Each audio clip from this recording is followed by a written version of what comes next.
Avez-vous déjà remarqué cette odeur fraîche et terreuse juste après la pluie? C'est l'un des petits plaisirs de la vie, mais ce n'est pas seulement de l'air frais. C'est une célébration chimique complexe, surtout après une longue période de sécheresse. Venez avec nous. C'est de la science que vous pouvez littéralement sentir.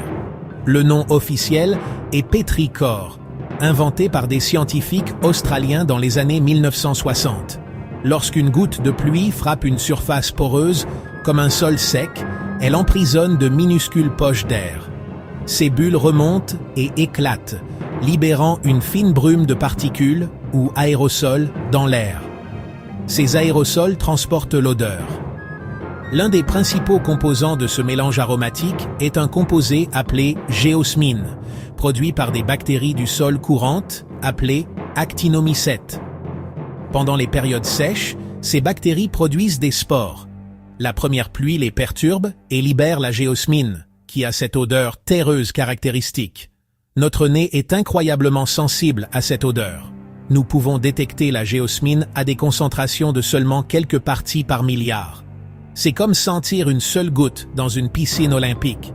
Une autre note importante provient des plantes. Pendant les périodes sèches, elles sécrètent des huiles qui s'accumulent sur les roches et le sol pour conserver leurs ressources.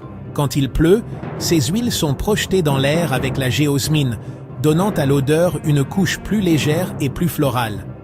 Et si la pluie est accompagnée d'un orage, vous pourriez sentir une troisième odeur, plus piquante. Cette odeur propre, presque métallique, est l'ozone. L'immense énergie de la foudre peut briser les molécules atmosphériques qui se recombinent ensuite pour former de l'ozone.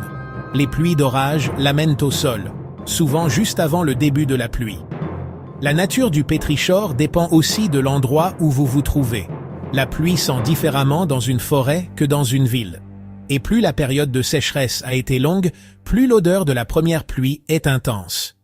Un petit conseil, après une très longue période de sécheresse, ces premiers aérosols peuvent soulever beaucoup de poussière et de bactéries dans l'air. Il est donc préférable de profiter de la première odeur à une distance sûre. Mais au-delà de la science, nos cerveaux ajoutent une dernière note puissante, le souvenir. L'odeur de la pluie est souvent liée à des émotions et des expériences fortes.